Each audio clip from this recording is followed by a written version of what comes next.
Hello, and welcome to the Casino Tears podcast. I'm one of your hosts, 10 Ton is number one, and joining me as my co-host is the one and only Ed Robinson from Roll to Win Craps.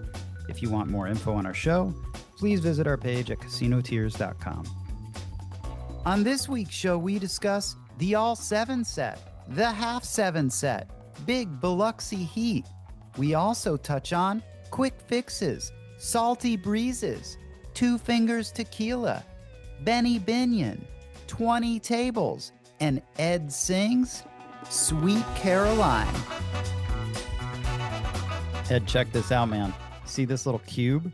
Yeah. It's got 5, 10, 25, and 50 on it, on the numbers, this little white cube. I use this. I'm going to use it right now, and it sets a little timer for those numbers, and then I just put it on my desk, and it keeps me productive. It's like a little cube of productivity. I'm going to set this for 50 minutes.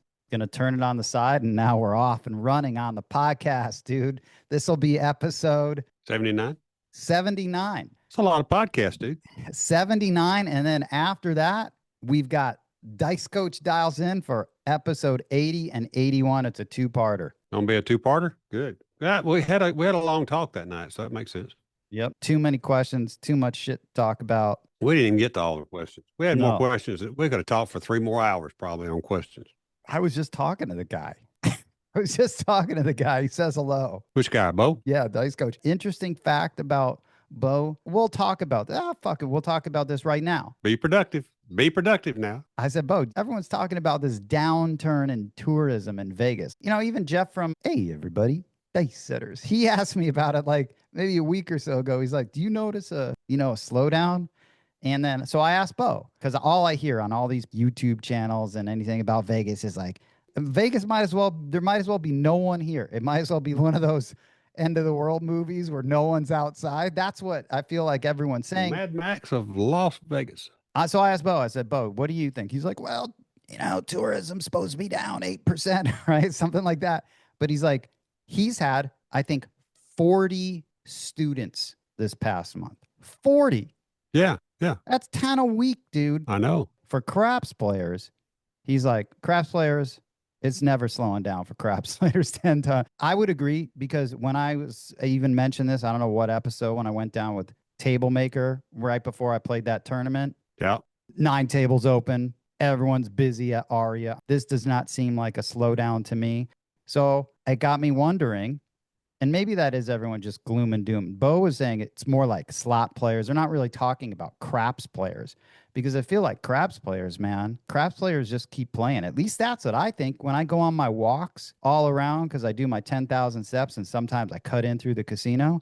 There's always people at craps tables, Ed. I never see an empty craps table with dealers just twiddling their fucking thumbs. Now, I wouldn't think you would. My guess is that tourism from overseas may have slowed down, but I don't see Vegas as slowing down that much. The numbers that are printed on their profit and loss statements are still pretty hefty. I mean, they're raking in money. They're raking in a lot of money. And it's a hell of a business when you can get people to give you your money and make them enjoy it. I mean, that's a hell of a job. I need that job. If you compared Biloxi and Vegas, because I was actually like curious on the weather. I was like, well, what is it like right now in Biloxi? Dude, Vegas this week is going to be Thursday. I did a weather comparison. 111, right? We hit the high of 111.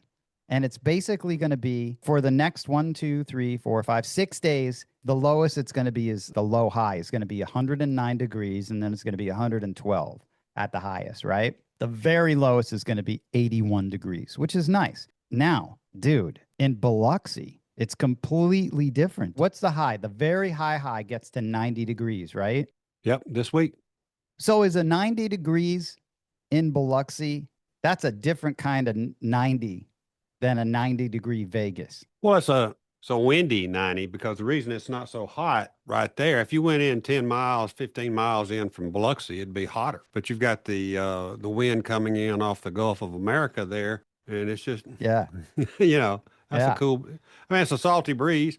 You're going to have higher humidity, of course. You're going to have a lot higher humidity down there than you are where, dry, arid land that Vegas is built on. I've never heard that salty breeze. It is a salty Salty breeze. dog. Yeah, I've heard that. Yeah, it is. Salty dog. It's a Not salty salty breeze. breeze. Yeah. Yeah. Is it humid though? Oh shit, yeah, it's humid. That's got to be super unpleasant. Why? I don't know, man. I really like this dry. Someone was talking to me. I took a walk, and they're like, I can't believe you're outside walking right now. I'm like, I don't know.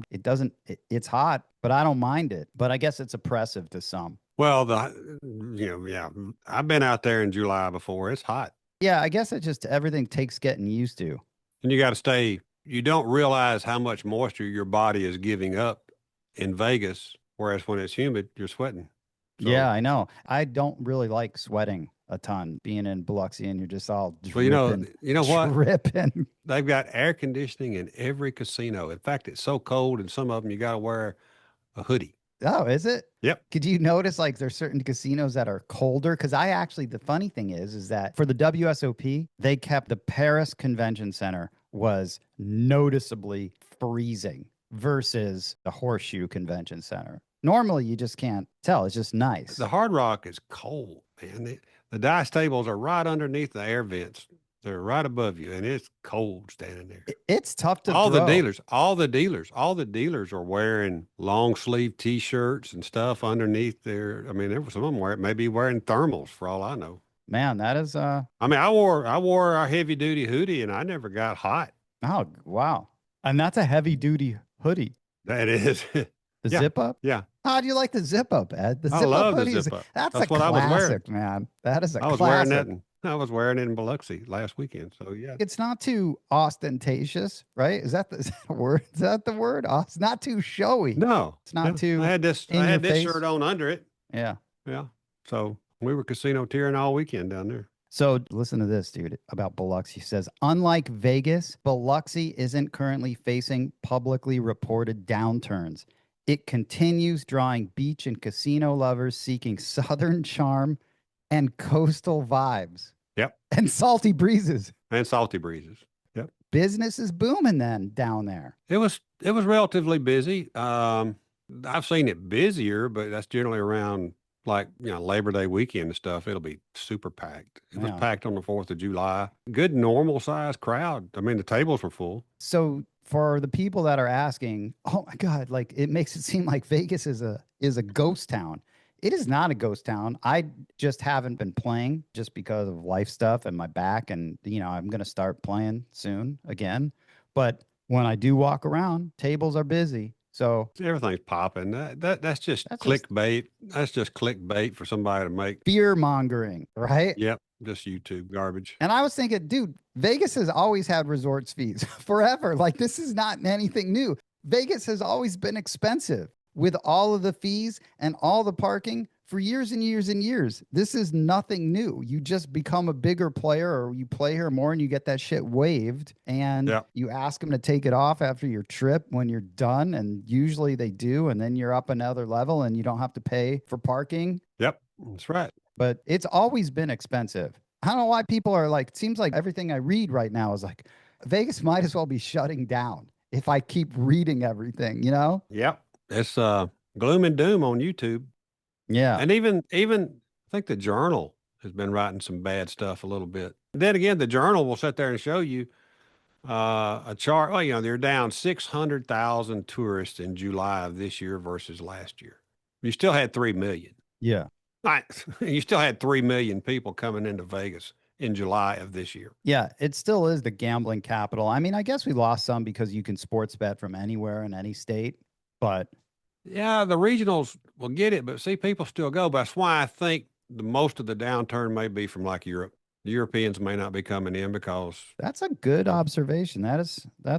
You're right. I think it's the Europeans not coming in. Yeah, man. So being August 7, I wanted to talk to you about the all 7 set, Ed. Reason being, okay, I was practicing last night, just throwing a little bit here at the table. Had a little guest over here practicing. Okay. They were I'm not going to ask any questions about the guest. They were throwing. I asked what set they had it set for, and it was 1-4-6-3, which would be an all 7 set. I'm like, oh, you're throwing an all 7 set. 7's all the way around. So where does that come from?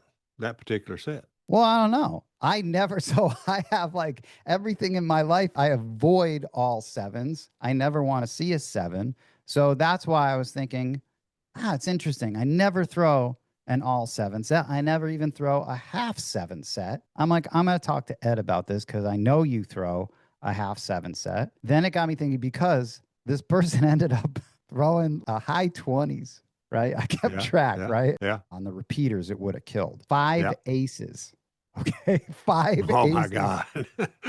multiple tens, hit the repeater 10. I think I could have laid it again after that. Really heavy on the nines, tens, aces was crazy though. I was just thinking five aces on that. I was just wondering, That's a double pitch. dominant hard way was the 10 as well on that. So I was wondering, do you ever throw an all seven set? And when would you? For the last 3 months in Biloxi, I've thrown nothing but the all seven set. Ed, how would you define the all seven set? Is there a classic? Is there a Here we classic? Like, go. go ahead. Lesson time. Let's do it. You take the hard way set with an axis of 6-1-6-1, right? Take a 5-4-5-4 Mm-hmm.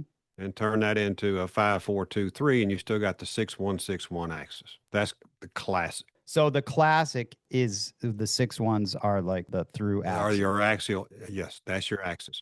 Now, on the one you said that person was throwing, the sevens are in the same spot. The axial numbers are different. I mean, even, yeah, it's an all seven set because sevens are everywhere around it, even on the axis. So Yeah. it's just a different axial grouping, but it's still an all seven. I'm not going to be that. I'm not going to be that nitpicky because sevens are everywhere. I threw a similar set on the crapless table Saturday night, So do you throw the classic all seven? primarily. Does it matter how you have arrange your dice as far as having it on No, what it the makes left no side it is? makes it It makes doesn't. absolutely. Yeah, well, it depends. It depends. You can line it one way, and you've got the ones, let's say, on the left side of the axis, and then turn another way, and you got the sixes. So if you're hitting a lot of aces, and all of a sudden you need a 12, then maybe you ought to turn that thing around and give it a few tosses. Make sense? There's an old school of thought: if you show them, you can't throw them. So when I throw the all seven set, I'm throwing it for a reason. I'm trying to double pitch it, and I'm betting hard ways. I guess you would be, right? Every double pitch is a hard way. You've been throwing that set recently. I threw it last weekend. I threw it on the 4th of July, and I threw it in June when I was the last 3 trips. Did you go there saying I'm throwing the all seven set? And did you bet accordingly for Yes, knowing that you're yes, good? Okay. yes, and yes, and yes, Mm. and yes again. I went down there. I've been practicing with it. I've changed my grip. I've modified it so that I can try to get a double pitch or at least one die off axis. So that's the set you were talking about. I didn't know this. That you were Yeah, like that from a couple episodes ago that you've been in the yeah, lab working on this grip and this toss. We never talked about this. And I didn't know this because I'm just finding out now, but yeah.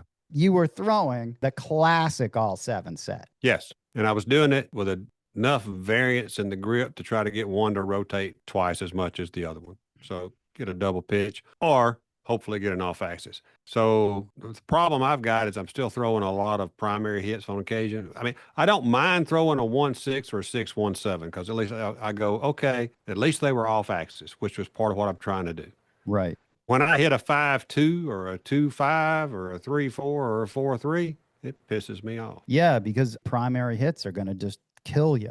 Oh, yeah. I'm trying, and you're trying not to throw a primary hit, which is the opposite of what I've been doing for 28 years, right? Yeah. It's funny because it seemed like it really worked out. I mean, just yesterday. I mean, it's a small example, but yeah, you're showing sevens and then you don't throw any sevens. I'm Well, wondering, yeah. if you're throwing into the hook, I've done that before. Like when you're throwing from stick right into the hook, I've done it before just because I know it's going to mix them up. All of Howard's tosses that were funky and unusual, those were all seven set tosses because he was trying to break the sevens up. My shot is not that. My shot is still a par shot I'm Yeah. shooting from the deck just like I normally would, but I'm modifying the grip to get uneven pressure on the dice. Yeah. And sometimes it works really, really good. And sometimes it's just kind of I don't get the hard ways. I get a lot of ones and I get a lot of sixes, and I'm okay with that on one of the die and just bet what's hitting. The other all seven set with the ones and sixes, as far as being the primaries, that would be What'd you say? A 1? 1, 4, 6, 3. That's a parallel six. It's got the axis of 5, 2, 5, 2. Your half seven set. Define a half seven set then, and what would be Well, the half seven set? a half seven set. If you took, you could take a 3V, like a 3-1, 3-2, and take that right die and turn it into a 3-1, 4-5. That would be a half seven set. You got half, 1-7 on top. You got a 1-5 on facing you, and you got a 6-2 on the other side. I haven't had any success with that. I tried it a little bit in the laboratory. I think I did a video on it once, maybe a Patreon. I want to just go back to this. The purpose, you said some players are throwing an all seven set to avoid the 7. There's that rationale. But isn't there people that would be approaching the game that want to throw a 7 that would be committed to throwing the all 7 set to hit 7s? Well, in the old days, it was a pass line winner. I mean, it's still a pass line winner, but you didn't have the bonus bets and all that. So people would throw for 7s on the come out. Exactly. All right. Now you've got somebody like $5 Bill, who's a traditional don't player. He'll try to set a 4 or 10 as the point with a don't pass bet, and then he'll shoot for the 7.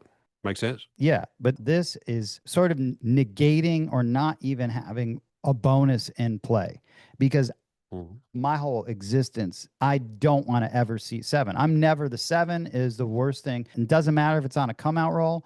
I just never want to see it because I'm always in action on a bet that it's going to bring it down. So I really just don't want to ever see 7s. I mean, I'll use that parallel set, similar to what you talked about, the parallel sixes set. I'll use that on a come out a lot, and I try to throw 7s, aces, or 12s with it. But why? Regardless of if you have a bonus? On the come out, I'm hopping the reds. I've got a world bet and ace, deuce, trying to make money, dude. Yeah. But still, I guess I'm weighting the bonus as such a heavy part of my thing that's why. But I guess in a world where that doesn't exist, I would really be focused in on throwing 7s. Hard Rock has no bonus. Yeah. So you got to make your own game. I've got no bonus bet at the Hard Rock, so I have to make my own bonus bets. You could pile up money if you could throw multiple 7s in a row. Absolutely. You can take that $15 pass line, got a $10 world, $2 ace deuce, $6 hop in the reds. You throw a 7, pass line wins, world bet pushes. You win $26 on the hop. Stack it on the pass line, press the world to 25, put the balance in your rack, and shoot another. Man, so just keep going. Yeah, get that world up to about $50, $75, and then try to throw you a 2 or 12. You'll be really happy.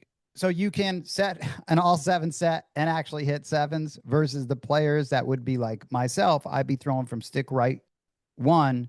If I used an all 7 set, I would be expecting to not hit primary. I would be expecting you throwing either into the hook or cross to the center of the table or into the center of the table, still at an angle. I would expect you to have a lot of 1s or 6s. And I do.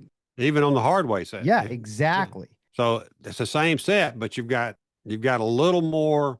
I mean, if you double pitch a hard way set, you're out. You're correct, sir. You are correct. So throw the all 7. If you double pitch, you got a hard way. I'm going to try that, Ed. I'm going to start playing. I mean, I love it. I mean, because you don't do it. It just depends. I mean, I've got it at times where, man, I can get. And the way I play the hard ways is I press them all because you don't know which one you're going to get. Yeah. I tend to have hard 8s and hard 10s more than the other 2, but you still don't know. And, and if I'm pressing them all a quarter and all of a sudden I got $100 on the hard 4 and it pops, man, bingo. Using casino money just to keep pressing them all up. I'm going to start experimenting with that and seeing how that goes before I take it out there. It's just such a mental thing for me that 7s, even hearing someone say 7 at the table, talking about 7s, I just don't want them, period. Nothing, never. But maybe I'll change things up again for August. Who knows? I've thrown a couple thousand log tosses with that all 7 set here at the house. Is that become a go-to then? Sitting there in the front of your bag of tricks? Yeah, it's up front right now. Man. I'm having fun with it, to be honest with you. So. I'd be curious to see how many people I would say, that. when you go to the real casino, unlike 10 ton, go in really light and just see how it's working on a table. It's going to work better on some tables with your toss than others. You're throwing in the mixing bowl, so it's all a little bit of chaos there anyway. But if I'm throwing straight down the line, I'm just trying to find the right arc to get it to double pitch. Yeah, I just hate even seeing a 7. I don't like it when they bring the dice back to you with a 7. I just never like seeing that combination of a 7. So maybe I'll just try adjusting my frame of mind and embrace a 7 and see what happens. But I don't like seeing it, Ed. It's like voodoo when I see that. You know what I mean? I didn't throw it for 20 some odd years unless I was throwing maybe every once in a while into the hook on a crapless. If I was throwing into the hook on a crapless, I might use the all 7 set, but I didn't use it on a regular table. But I was always looking for 2s and 12s and, well, extremes. So I think it's a usable set. It's not a bad set for those who have almost no control on their toss. And it's not a bad set if you can learn to manipulate the rotation a little bit, which is what I'm trying to do. That's why I'm doing it, because I'm always looking for an extra way to have a little fun, make a little money. And hard ways are the best bet on a regular table as far as payout, other than 2 and 12.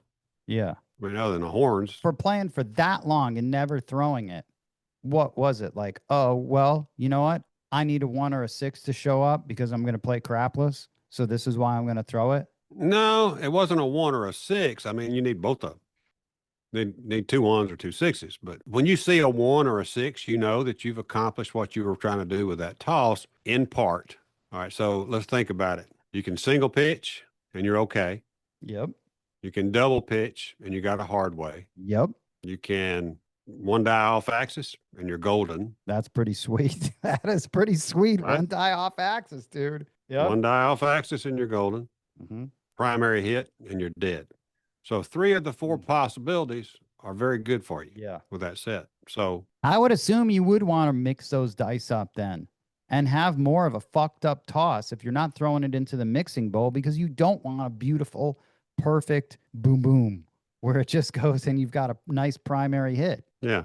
I mean, you see that grip? Yep. Do I have equal pressure on those dice? I don't know. It's tough for me to tell, but it doesn't look like it. No, it's like off. It'd be more weighted. Seems like you'd have more pressure on the other side. Yeah. It looks like more of a 2-finger grip, right? It's more of a 2-finger grip. 2-finger tequila. Love it. It's the tequila grip. Is that still around? That was a drink way back when. What? 2-finger tequila, right? I thought that was just tequila straight up, 2 fingers worth. No, I thought that was an actual brand. I don't know, man. I mean, if you get a bad cold, get you some vodka and drink about 4 fingers worth, and you'll be all right. Yeah. We pass right out. I love tequila, man. I love tequila. That was my main drink of playing craps, man. Silver or gold? Silver. I like very, very blanco, like clear on the rocks, man. That's how I like it. And the problem is that those waitresses loved me wherever I went. And they would just show up at Mandalay Bay. She would always just bring me. She's like, oh, here's an extra. Like it was basically so much tequila. And then I realized this is not helping. Oh, no, it does not help. It does not help the craps game. No, this does not help the craps game. Not a bit. Yeah, when I was drinking that was the best. I'm going to try that, Ed. I am going to try. I just got to get over the mental aspect of seeing sevens. It's just one of the sets, man. You know, and that goes like with Tony Leo, how he would always say, 7's just another number. He has no problems seeing a 7 when he plays. If he's hopping it, he has no problem. If he's not hopping it, he has a problem. I mean, 7's, that's a tough thing. But you know what? It's almost like people that don't know, you know, you're at the table, and this is how it always goes with people that don't know how to play. They're just cheering for 7s. They love 7s. For me, it's just like, fuck. It's not a bad thing or a good thing. Like on the come out roll, nothing happens for me. Really, it's like, okay. Yeah. But they're cheering like it's the best thing in the world, and they're yelling for a 7. It's I'm always in sort of an odd mental space there. Mm-hmm. You know? I got you. Well, I was that way for years. I just couldn't. I mean, I've seen a lot of really good rolls with the all 7 set over the years, but I've never thrown it with any degree of, continuation until the last 3 months. What did they say? If you see it, then you don't throw it. Is that what No, the no. If you show them, you can't throw them. if you show them, you can't throw them. Yeah, and if you're really drunk, you go yabba dabba do when you say that. That'd be like a cruise ship thing, I think. If you show But them, you can't throw them. yep. Sounds like something that would happen at like Mardi Gras or something. I don't know. It sounds like something. Yeah. All right. So Ed, What else? You got anything on there? Any other questions on those two sets? Because I don't do a lot of the half seven stuff. I never had any success with it. no, I'm gonna start. I'm gonna experiment with that and see what happens. I think I'm in a perfect situation because I'm throwing The into reason the I got mixing to bowl. doing it was because I tell everybody in those classes, we just change position. I have a short index finger compared to the rest of the fingers. So if I'm not doing that real skinny grip, then I was like, how can I take advantage? Because I already have a natural flaw. Yeah. And I got to studying it back about May, and I was like, why don't I try to see if I can take advantage of this natural flaw that I've got in my fingers? And it's kind of working. I'm not. It's not a guarantee or anything like that, but boy, back in June, I tore IP up on hardways. Oh, nice, man. Oh, that's good. Okay, Ed, something related to that. I've been talking to, I think it might have been Huggy Bear a while ago. And then it happened to me. I don't know where I was, but I was throwing 5-6-6-5 set. And when I looked up, I had the entire toss was inside numbers, right? Entire toss. All it was inside numbers. And I'm like, what the fuck? No horn numbers, right? In that situation, when all you are doing is throwing inside numbers with a set that theoretically you should be throwing some horn numbers. But the distribution was there is not one, right? There is none. I think I was at Crapless actually. I was playing Crapless. And so I'm like, well, what do you do in that situation? Do you just continue on? I mean, in some ways, well, this is a problem, but it's not really a problem because you're throwing inside numbers. I'm like, what's the problem here? Well, because you're trying to get some horn numbers, extremes, but you're not throwing them. So do you then change your set or do you just deal with it and keep betting inside numbers? Just bet the fool out of that inside, dude. It'll change on your next toss anyway. Next hand, go ahead and take advantage of it. I want to throw extremes, but then you can't throw extremes with a set that you should at least pop an extreme. Reduce your extremes to a quarter and put that shit on them 5, 6, 8, and 9. If you're not getting what you'd expect to throw with a set, like, hey, happens a lot. Yeah, this set should throw, let's say, should throw 6s and 8s. Okay. And then you're not throwing any 6s or 8s with a set that should be throwing 6 and 8s. What do you do? Do you just adjust your betting? Like, not try to fix your dice set? Like, what do you do in that situation? And you're on a regular table. Let's say you're on a regular table, so you can't take advantage of throwing extremes. So you're like, fuck, I'm not hitting my main numbers. What's my solution? Where do you go first? What do I always say? I don't know. You say a lot of things. What about what? If I'm not hitting what I expect, then I'm going to bet what I'm hitting.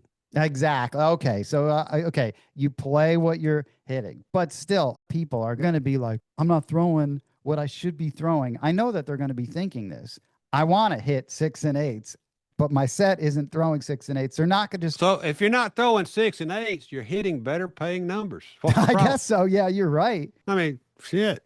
I mean, who cares if the 5 and 9 really have you get raped on the payout? Yeah. Right?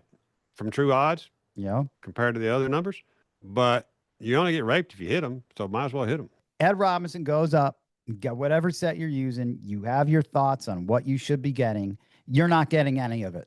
Right. In your head, are you just like, well, okay, I'm just going to bet what I'm hitting, what I'm not getting. I'm not getting anything that I think I should get for whatever reason.